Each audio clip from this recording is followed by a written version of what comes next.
তো নমস্কার বন্ধুরা, আমি রাহুল হাজরা।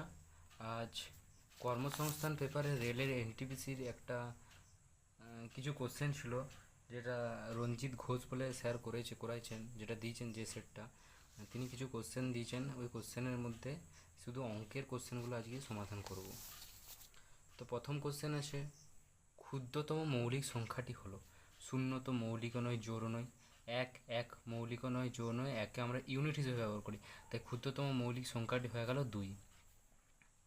আর মৌলিক সংখ্যা কাকে বলে? যে সংখ্যাকে শুধুমাত্র সেই সংখ্যা দ্বারাই ভাগ করা যাবে তাকে মৌলিক সংখ্যা বলে। আর 2কে শুধুমাত্র আমরা 2 এককে 2 দিয়েই ভাগ করতে পারি, তাই 2টা হচ্ছে মৌলিক সংখ্যা। আর 2টা 3টাও হবে মৌলিক সংখ্যা, কিন্তু 2টা বলেছে ক্ষুদ্রতম, তাই ক্ষুদ্রতমের জন্য 2টা হয়ে গেল মৌলিক সংখ্যা।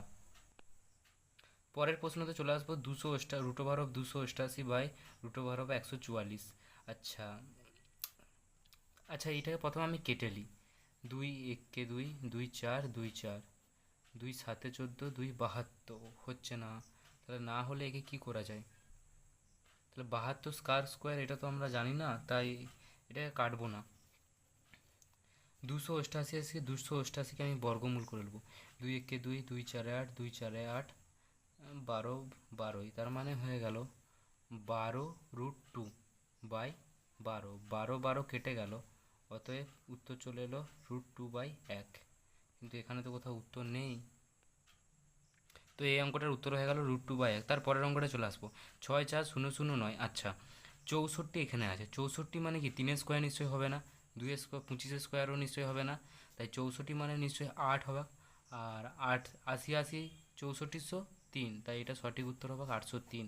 Option A is the right answer. তার পরের অঙ্কটা বলেছে সরলীকৃত রূপ। আচ্ছা, সরলীকৃত রূপ মানে এটাকে ছোটো ছোটো ভেঙে ছোটো ছোটো করতে হবে। 391/667। আচ্ছা, 9 3 12 আর তো 391/667 এর সরলীকৃত রূপ। এর সরলীকৃত রূপ করা মানে হচ্ছে একে ভেঙে ভেঙে ছোটো করতে হবে। আচ্ছা, 23 দিয়ে যদি আমি কাটি, 23 7 391, আর 23 29, 23 29, তাহলে এটার উত্তর হয়ে গেল কি 17/29। Option D is the right answer. তারপরের অঙ্ক 5 নম্বর অঙ্কটা বলেছে মিশ্রকরণী। মিশ্রকরণী অর্থাৎ ভাঙতে হবে। তাহলে ভাঙা মানে কি 1 3 5 0। আচ্ছা, 5 শূন্য আছে, তার মানে 5 দিয়ে যাবে। 5 2 10, 5 7 35 70, 5 5 25, 5 4 2 27 54, 3 9 27, 3 3 9। আচ্ছা, একটা দুটো 3 আছে মানে একটা 3 চলে এলো, গুণ দুটো 5 আছে মানে একটা 5 চলে এলো, অর্থাৎ 15√6। কোথায় উত্তর আছে? Option D is the right answer. তারপরের অঙ্কটা চলে আসবো। তারপরের অঙ্কটা আরও সোজা অঙ্ক, বদমাস রুল ফলো করলেই অঙ্কটা হয়ে যাবে। 3 - 1 প্লাস 3 গুণিত 6 ভাগ 3 - 1। আচ্ছা, 3 - 1 প্লাস 3 গুণ 6, 6কে ভাগ করতে হবে 3 দিয়ে। 3 কতই 6 না, 3 2 6 মাইনাস 1। তারপর তো গুণের কাজ, তাহলে 3 - 1 প্লাস 3 2 6 প্লাস 1, সরি 6 - 1। এরপর কিসের কাজ? যোগের কাজ। তো 3 - 1 প্লাস 6 - 1। এবার কি করব না, এবার হচ্ছে 3 যদি নিই, 3 - 1 প্লাসে মাইনাসে মাইনাস হয়, কিন্তু এখানে সব থেকে বড় হচ্ছে 6, 6-এর সাইন হচ্ছে প্লাস, তাই 6-এর সাথে 1 বিয়োগ করলে হবে 5। ঠিক তেমনই এখানে 3 প্লাসে মাইনাসে হবে মাইনাস হবে, কিন্তু সাইন হবে বড়টার সাইন হচ্ছে প্লাস, তাই প্লাস বিয়োগ করলে হয় 7, মানে 3 আর 4 যোগ করলে হয় 7। Option C is the right answer. তার পরের অঙ্কটা দেখো, আরও সোজা অঙ্ক, 6.05 গণিত 0.4 কী করে করবে? 6.05কে গুণ করতে বলছে 0.4। আচ্ছা, কনফিউজ হয়ে যাবে যে শূন্যটা কতর পরে বসবে আর বসবে।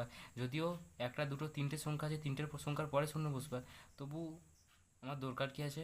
সাবধান। দশমিকটা তুলে দিলে 10 আসবে, এটা দশমিকটা তুলে দিলে একের পিঠে দুটো শূন্য আসবে। তাহলে 605 আর 4-এ গুণ করলে হয় 5 4 20, 4 6 24, আর 100 আর 10-এ গুণ করলে হয় 1000। কেটে দিলাম। এবার কি করব? এবার একটু কাটাকাটি করব। 2 5, আচ্ছা কাটতে হবে না, এটার উত্তর হয়ে যাবে 2.42। 2.42 কোথায় উত্তর আছে? এখানে তো 2.42 উত্তর নাই, তাহলে এটা অপশান ভুল আছে, এটার উত্তর হবে 2.42। তারপরের অঙ্কটা, 11টি সংখ্যার গড় বলেছে 30, যদি প্রথম 10টি সংখ্যার গড় 22 হয় তাহলে 11তম সংখ্যাটা, এই অঙ্কটা খুবই সোজা। বলেছে 11টি সংখ্যার গড় 30, 11টা সংখ্যার গড়, যে গড়ের অঙ্কগুলি হয়েছে তাহলে এই অঙ্কগুলো কিছু নয়। 11টা সংখ্যার গড় 30 মানে কি 30-এর সাথে 11 গুণ করতে হবে, তার মানে হয়ে যাবে 330। তারপর বলেছে তারপর প্রথম 10টি, তারপর বলছে 10টি সংখ্যার গড় বলেছে 22, তাহলে 22-এর সাথে 10 গুণ করলে কত হয়, 22 × 10 = 220। তাহলে এটা যদি আমি বিয়োগ করে দিই তাহলে তো একটি সংখ্যার গড় আমি পেয়ে যাচ্ছি। একটি সংখ্যার গড় হচ্ছে 2000, 2 আর 1 3, 2 আর 1 3, অর্থাৎ একটি সংখ্যার গড় হচ্ছে 110। তাই অপশান হয়ে যাবে D is the right answer. এর পরের অঙ্ক 9-এর অঙ্ক, a:b 3:4, b:c 5:6 হয়, তবে a:b:c এ সমান কত? এই অঙ্কটাতে একটা সূত্র অ্যাপ্লাই করলেই হয়ে যাবে। তাহলে a:b:c সূত্রটা হচ্ছে a:b বলছে 3:4, b:c বলছে 5:6। সূত্রটা হচ্ছে a এর সাথে প্রথমে b গুণ করবো, অর্থাৎ a এর সাথে b গুণ করলে হয় ab, তারপর b এর সাথে b গুণ করবো, অর্থাৎ হয়ে যাবে b স্কোয়ার, তারপর হবে বি এর সাথে সি গুণ করবো, অর্থাৎ হবে বিসি। তাহলে বলো এ এর সাথে বি, এ মানে 3, বি মানে 5, 3 5 হয় 15। বি স্কোয়ার মানে কি 4, বি এর সাথে বি স্কোয়ার মানে কি, এটা 4 স্কোয়ার করবো না, বি স্কোয়ার মানে এই বিটার সাথে এই বিটা গুণ, অর্থাৎ 4-এর সাথে 5-এর গুণ, 4 5 হয়ে যাবে 20। তারপর বিসি মানে কি, বি মানে 4, সি মানে 6, 4 6 হয়ে যাবে 24। 15 20 24 কোথাও উত্তর আছে নাকি দেখে নেবো, অপশান ডি এতে উত্তর আছে, তাই এটা রাইট অ্যান্সার করে পালিয়ে আসবো।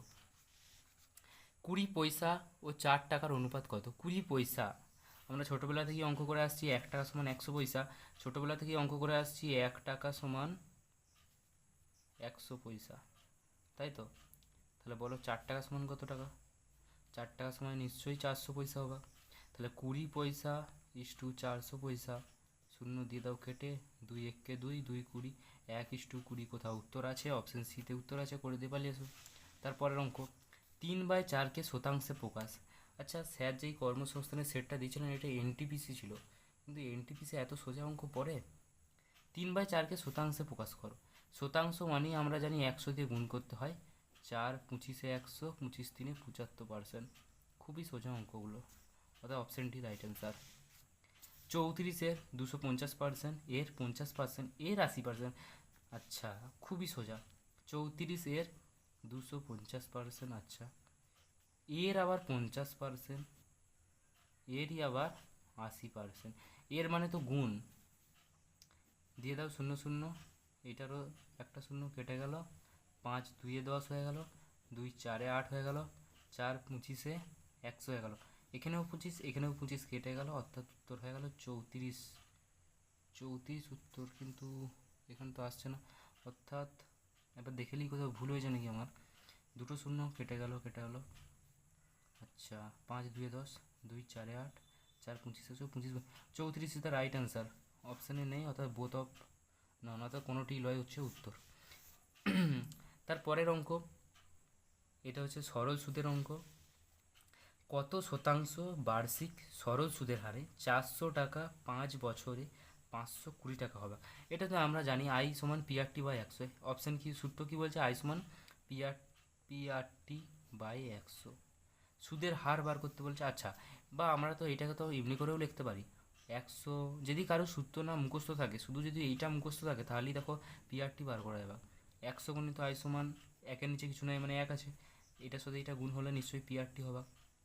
এরপর এখানে সুদের বার্ষিক সুদের হার, আর মানে কি রেট অফ ইন্টারেস্ট, রেট মানে কি পার্সেন্ট, আর বার করতে বলেছে। আচ্ছা, আর সমান আমি তো এটাও লিখতে পারি, আর সমান 100 গণিত আই বাই, আরটা যদি আমি নিয়ে নিই তাহলে পড়ে থাকছে কে, আচ্ছা 2 গণিত 5 সমান যদি বলি 15, তাহলে আমি 2-এর মান যদি বার করতে চাই তাহলে তো আমি লিখতে পারি 2 সমান 15 গণিত 5, 5 3-এ 2-এর মান 3, এভাবে করতে পারি। ঠিক তেমনই আর এর মানটা যদি নিতে চাই, পিটি পড়ে থাকছে পিটি, তেমন এখানে বলেছে তাহলে পি এর মান কি, পি মানে হচ্ছে কত টাকা মূলধন, যেটা পি মানে প্রিন্সিপাল, পি মানে হচ্ছে 400 টাকা।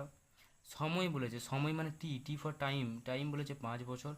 আচ্ছা সুদে, আচ্ছা বলো 400 টাকা 5 বছরে 520 টাকা হচ্ছে, নিশ্চয়ই 5 বছরে এটা সুদে আসলেই তো 520 টাকাটা হচ্ছে, তার মানে আয় সমান কি, তার মানে অ্যামাউন্ট যেটা বলছে মোট অ্যামাউন্ট হচ্ছে 520 টাকা, আর তোমার হচ্ছে 400 টাকা থেকে তোমার 520 টাকা হচ্ছে, তাহলে আয় সমান কত টাকা? আয় সমান হচ্ছে 520 - 400 টাকা। আয় মানে হচ্ছে তোমার সুদ কত টাকা, মানে তুমি কত টাকা ব্যাংকে টাকাটা ফেলে রেখে তুমি কত টাকা সুদ পেলে। তার মানে তুমি সুদ পেয়েছো 120 টাকা, 5 বছরে 400 টাকা ফেলে রাখলে তুমি পাচ্ছ সুদ 100 টাকা। তাহলে কত পার্সেন্ট হারে রেট অফ ইন্টারেস্ট কত? আর সমান কি পেয়েছি, 100 × আয়, 100 × আয় বাই পিটি। পি মানে হচ্ছে 400 টাকা, টি মানে হচ্ছে 5 বছর। দুটো শূন্য দিয়ে দাও, 4 × 3 = 12, 5 × 6 = 30। তাহলে উত্তর কত আসবে? 6% ইজ দ্য রাইট অ্যান্সার। তো 6% কোথায় আছে? অপশান নেই। এই অঙ্কটা বারবার পরীক্ষায় পড়ে, আর ছাত্রছাত্রীরা বারবার এই পরীক্ষার অঙ্কটা ভুল করে। বলেছে 10টি পেনের বিক্রয় মূল্যটা বলেছে 15টি পেনের ক্রয় মূল্যের সমান। আচ্ছা, 10টি পেনের কি বলেছে? সিপি মানে কি? সিপি মানে হচ্ছে ক্রয় মূল্য, সেই সিপি মানে হচ্ছে কস্ট প্রাইস, যেটা হচ্ছে এবারে ক্রয় মূল্য বলে। আর এসপি মানে কি? সেল করছি, সেল মানে কি? বিক্রয় করছি। তাহলে 10টি পেনের বিক্রয় মূল্য বলেছে মানে এসপি মানে হচ্ছে সেলিং প্রাইস, সমান, সমান বলেছে তাই সমান দেবো। কি সমান? না 15টি পেনের ক্রয় মূল্য মানে হচ্ছে সিপি। তাহলে এরপরে বলো, সমান চিহ্ন আছে, তাহলে তো এটা উল্টো পাল্টা হবে। উল্টো পাল্টা মানে কি? এসপি বাই যদি আমি সিপি বার করতে যাই, এসপির কাছে 10 আছে মানে এসপি 10 হবে না, এসপি হয়ে যাবে 15, সিপি হয়ে যাবে 10। 5 দিয়ে কাটাকুটি করলে 5 × 3 = 15, 5 × 2 = 10। তাহলে শতকরা লাভ কত? লাভ বার করতে গেলে আমাকে কী করতে হয়? ডিফারেন্স বার করতে হয়। তা লাভ সমান কি? লাভ সমান হচ্ছে ক্রয় মূল্য, আচ্ছা লিখে দিচ্ছি আমি। লাভ সমান হচ্ছে সিপি, লাভ মানে প্রফিট, প্রফিট মানে হচ্ছে পি, পি আর প্রফিট, সিপি বিয়োগ SP by CP into 100। CP বিয়োগ এসপি, 3 আর 2 বিয়োগ করলে হয় 1। সিপি কত টাকা? 2 টাকা, গণিত 100 টাকার মধ্যে 2 × 50 = 100।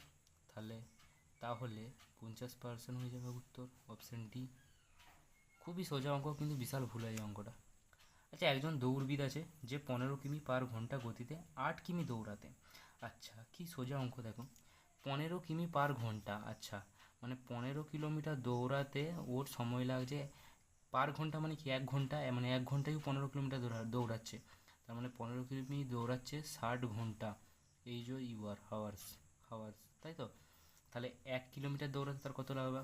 ওই কিলোমিটার অঙ্ক এবারে 60/15, 8 কিলোমিটার বলেছে, তাহলে 8 কিলোমিটার দৌড়াতে ওর লাগবে 7 × 8/15, 15 × 4 = 60, অর্থাৎ 4 × 8 = 32, 32 মিনিট। হয়তো টুকতে ভুল করেছি অঙ্কটা, এখানে হবে 32 মিনিট, অর্থাৎ option B is the right answer. তারপরের অঙ্কটা চলে যাব। 1200 টাকা 2 বছরে চক্রবৃদ্ধি সুদের আসলে এত টাকা হলে বার্ষিক সুদের হার। এই অঙ্কটা কী করে করা যায়? আচ্ছা, 1200 টাকা মানে এটা কি একবার আমার প্রফিট, প্রফিট বলছি সরি, এটা আমার মোট মূলধন যাকে বলে। তাহলে পি সমান যদি বলি আমি 1200 টাকা লিখতে পারি, সেটা সুদে আসলে, চক্রবৃদ্ধি সুদে আসলে পেয়ে হয়ে গেছে এত টাকা, মানে ও সুদের উপর সুদ খেটেছে। আর সুদে আসলে মানে কি অ্যামাউন্ট, অ্যামাউন্ট মনে হচ্ছে 13.48.3, সরি এটা 2 না, হ্যাঁ বুঝতে পারছি না, 16 অঙ্ক মানে এটা 2 আছে মনে হচ্ছে, এটা 3, 2। তাহলে এই দশমিকটা যদি আমি তুলে দিই নিচে 100 আসবে, আর এর নিচে কিছু নাই, মানে এটার সাথে 100টা গুণ হয়ে যাবে। তাহলে 100টা যদি এখানকে চলে আসে, এখানে দুটো শূন্য পেয়ে যাবে। এখানে 2 দিয়ে সবটা ভাগ করা আছে, তাই 2 দিয়ে আমি এখানে কেটে কেটে যাবো আমি। 2 × 6 = 12, 2 × 60,000 টাকা ইস্টু দিয়ে দেবো। 2 × 6 = 12, 2 × 7 = 14, 2 × 4 = 8, 2 × 16 = 32, 2 × 30, 2 × 3 = 6, 2 × 3 = 6 আর 1 = 14, 2 × 7 = 14, আর 2 × 16 = 6, হাতে থাকে 1, আর 2 × 16 = 7, 14, 14। আচ্ছা, আবার এখানে 8 আছে মানে 2 দিয়ে হবে, 2 × 15,000, 2 × 1 = 2, 13, 2 × 6 = 12, 2 × 8 = 16, 2 × 5 = 10, 2 × 4 আবার 2 দিতে পারো, 2 × 7 = 7500, 2 × 8, 2 × 4, 2 × 27। আচ্ছা, এটা দেখি, 5 × 7 = 12 মানে 3 দিয়ে ভাগ, 8 × 4 = 12, 13 × 14, আর 7 = 21 মানে 3 দিয়ে ভাগ, 3 × 15 = 75, 25 সরি 25, 3 × 75 ইস্টু 3 × 2 = 6, 7 আর 3 = 8, 24, 3 × 9 = 17, 17। আচ্ছা, এটি হচ্ছে বেরাচ্ছে আমার 5 দিয়ে যাবে নি। আচ্ছা আর যাবার দরকার না, এটার উপর ডিফারেন্স বার করবো। তাহলে 2500 টাকা আর আছে 2809, মানে হচ্ছে 9 আসবে, 0 আসবে, 309 টাকা আসবে, বাই হচ্ছে 2500 টাকার মধ্যে গণিত 100। 2500 দুটো শূন্য উড়ে গেল। এরপর আচ্ছা 25 একে 25, 59, 25 দুয়ে 50, 9, 90, 25 দুয়ে 50। আচ্ছা এটা হচ্ছে 12.2%। তো একটি বালতির 3/7 অংশ, একটি বালতি আছে তার 3/7 অংশ 1 মিনিটে পূর্ণ হচ্ছে। আচ্ছা তাহলে বালতির বাকি অংশ, আচ্ছা ধরে নিই বালতির মোট অংশ কত? মোট অংশ হচ্ছে 1 অংশ, মোট 1 অংশ লিখে দিই, মোট 1 অংশ, তার মধ্যে 3/7 অংশ পূর্ণ হয়েছে, তাহলে বাকি কত? না বাকি হচ্ছে 1 বিয়োগ 3/7, তাহলে 7 থেকে 3 বিয়োগ করলে হয় 4/7, 3 আর 4/7 4/7 হয়ে যাচ্ছে, 4/7 হচ্ছে বাকি। এর ফলে বলেছে 3/7 অংশ পূর্ণ হচ্ছে 1 মিনিটে। কত মিনিটে? 1 মিনিট। তাহলে 1 অংশ পূর্ণ হচ্ছে, এটা উল্টে আবার 3/7টা উল্টে আবার হয়ে যাবে 7/3 মিনিটে। এরপর আসছে 4/7, 4/7 পূর্ণ হচ্ছে 7/3 গণিত 4/7, 7 কেটে গেল, 4/3 মিনিট, উত্তর হয়ে গেল অপশন বি। তারপরের অঙ্কটা, একটা ঘনক আছে। আচ্ছা ঘনক মানে হচ্ছে লুডোর ছক্কা, মানে এইটা এইটা এইটা হচ্ছে ঘনক। একটি ঘনক যার মধ্যে 8 লিটার যত, আচ্ছা আয়তনটাই বলে দিয়েছে, মানে এ কিউ সমান বলে দিয়েছে 8, এ সমান বলেছে 2 লিটার। আচ্ছা লিটার থেকে সেন্টিমিটার, তাই তো 2 লিটার বলেছে। তা সেটির তলের দৈর্ঘ্যটা কত? মানে এইটা এ মানে 2 হয়ে গেল, তাহলে 2, এটা লিটার আছে, লিটার মানে ধরে নাও মিটারে আছে, তাহলে মিলিমিটার, সেন্টিমিটার, ডেসিমিটার, মিটার, মানে এখান থেকে এদিকে যাচ্ছে, মানে একের পিঠে মিলিমিটার, সেন্টিমিটার, ডেসিমিটার, মিটার। আচ্ছা সরি, লিটার 8 লিটার জল ধরে, জল সবসময় ডেসিমিটারে হয়, জল সবসময় ডেসিমিটারে, তার ডেসিমিটার থেকে এটা গেলে হয় 2-এর সাথে 10 গুণ করতে হয়, 20 সেমি, এটার হচ্ছে উত্তর হয়ে যাওয়া 18 হয়ে গেল। আর দুটো অঙ্ক আছে। 19-এরটা বলছে 3x প্লাস 0.04x সমান বলছে 0.608। তাহলে আমি করতে পারি 3x প্লাস 00 সমান 0.004x, এটা যদি যোগ করি, যোগ যেহেতু বলেছে তাই যোগ করবো আমি। 3x 0.4, হ্যাঁ 3x 3 না সরি 3.004x, এইটার মানই বলে দিচ্ছে 0.608। তাহলে এক্স সমান কত? এক্স সমান আমি করতে পারি 608 দশমিকটা তার আগে সমান 3.04, এখানে দশমিক তুললে এখানে 100 গুণ হবে। আচ্ছা এখানে যদি দশমিক তুলি আমি এখানে 1000 গুণ হবে। দুটো শূন্য তো আমি দেখতেই পাচ্ছি, কেটে দিচ্ছি, 4 2 8, 4 দিয়ে কাটা গেলো 2 5 10, তাহলে উত্তর হয়ে গেল সমান হচ্ছে 1/5, অর্থাৎ 0.2, 0.2। এবার বলতে পারো 0.2 কী করে হলো? আরে ভাই 5 1কে ভাগ করো, দশমিক দিলে 0, 2 10, তাই তো হয়ে গেলো 0.2। লাস্ট অঙ্ক, এই অঙ্কটা সব থেকে সোজা অঙ্ক, এই অঙ্কটা যাকে বলে। এটা যদি আমি একটু সূত্র জানি, বীজগণিতের একটা সূত্রতে বলেছে এ স্কোয়ার মাইনাস বি স্কোয়ার। দেখো এ স্কোয়ার মাইনাস বি স্কোয়ার, এটাকে এ ধরেছি, এটাকে বি ধরেছি, তাহলে এ স্কোয়ার মাইনাস বি স্কোয়ারের ফর্মুলা কি? এ প্লাস বি ইন্টু এ মাইনাস বি, কিন্তু গুণটা সেই করতেই হবে, অর্থাৎ 999 প্লাস 9 9 8, 8 9 17 7 হাত থাকে 1, 9 9 18 19 9 হাত থাকে 9 9 18 19। আচ্ছা এটা হয়ে গেল এ প্লাস বি, আর এ মাইনাস বি মানে কত? 989 বিয়োগ 998, 1 চলে এলো 1, তাহলে গুণ করলে হয় 9 1 9 9 7 ইন্টু 1 সমান হচ্ছে 1 9 9 7, অর্থাৎ option C is the right answer. এই ছিল আজকের কর্মসংস্থানের পেপারে রেলের এনটিপিসি পরীক্ষার যে সেটটা দিয়েছিল তার অঙ্কের উত্তরগুলো। যদি যদি অঙ্কগুলি ভালো লাগে তাহলে চ্যানেলটাকে সাবস্ক্রাইব করবে, লাইক করবে, কমেন্ট করবে, আর এর পরের কর্মসংস্থান পেপার এর পরের সেটটি আবার করিয়ে দেওয়া হবে। ধন্যবাদ।